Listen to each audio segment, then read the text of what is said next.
Bonjour, je suis le général Alligator, créateur de la mentalité Alligator. Alors, quels sont les différents conseils que je pourrais donner à ceux-là qui veulent faire venir leur fiancé ici aux États-Unis? Déjà, l'information est importante. Lorsque vous êtes informé sur la procédure, les choses roulent à merveille. Vous ne serez pas trop surpris. C'est déjà la première chose. Faire en sorte que vous-même vous vous impliquiez dans votre dossier. Le premier conseil que je vais vous donner, c'est déjà de trouver un avocat. Même si vous avez un avocat, imprégnez-vous de la situation. Cela va énormément vous aider. Cela va vous aider dans quel sens? Après votre procédure, vous serez capable de bien expliquer cela à un voisin, à un frère qui est aux États-Unis, en Afrique. Alors, il faut vous informer. Et la deuxième chose, c'est déjà connaître les exigences. Quelles sont les étapes à franchir? Le visa fiancé, sa particularité, c'est que lorsque tu fais venir ta fiancée, vous avez 3 mois pour vous marier. C'est-à-dire, elle peut venir un mardi et vous vous mariez un vendredi. Mais il faudrait que le mariage se passe avant les 3 mois de son arrivée. Et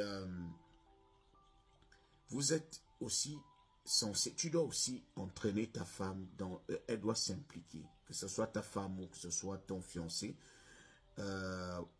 Les deux personnes doivent s'impliquer, les deux personnes doivent savoir ce qu'elles sont censées faire. Toi qui es aux États-Unis, tu es censé informer ta fiancée pour lui dire, voilà comment ça pourrait se passer à l'ambassade. Alors, lorsqu'elle va aller à l'ambassade, on va lui poser plusieurs questions concernant votre couple. On va lui poser plusieurs questions concernant votre relation.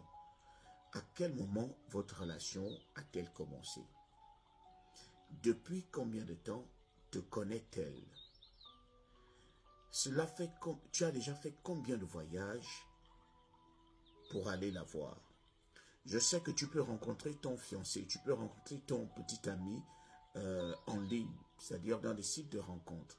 Mais lorsque vous allez décider de vous lancer dans la procédure, demande-lui s'il peut venir te rendre visite. S'il peut même faire 2 voyages ou encore un voyage, cela prouve que la personne a de l'intérêt et ça, aux yeux de l'officier de l'immigration ou de l'officier consulaire, cela pèse. Parce qu'il va forcément te poser la question de savoir, est-ce que tu l'as déjà vu? Est-ce qu'il est déjà venu te rendre visite? Oui. Qu'est-ce que vous aviez exactement fait? Quels sont les endroits que vous avez visités? Parce qu'on veut savoir que, on veut se rassurer que la relation existe et qu'il y a vraiment de l'amour dans cette relation-là. Surtout que vous dites que vous êtes fiancés. Quelles sont les choses que vous avez déjà eu à faire? Et à quel moment t'a-t-il fait demander en mariage, par exemple, ou bien a-t-il fait la promesse de t'épouser plus tard? Est-ce qu'il t'a donné une bague? Est-ce que ça s'est passé à la bouche? Vous vous êtes entendu que vous êtes déjà fiancés? Ou bien vous avez eu à organiser quelque chose, vous avez réuni les parents pour vos fiançailles? Comment cela s'est-il passé? Et la femme doit connaître son homme également. Tu dois avoir des informations sur ton homme, sur ce qu'il fait ici et comment tu l'as connu. Mon homme travaille à telle ou telle place, tu dois connaître son âge. Si tu peux connaître, il est même important et judicieux de connaître les noms de ses parents.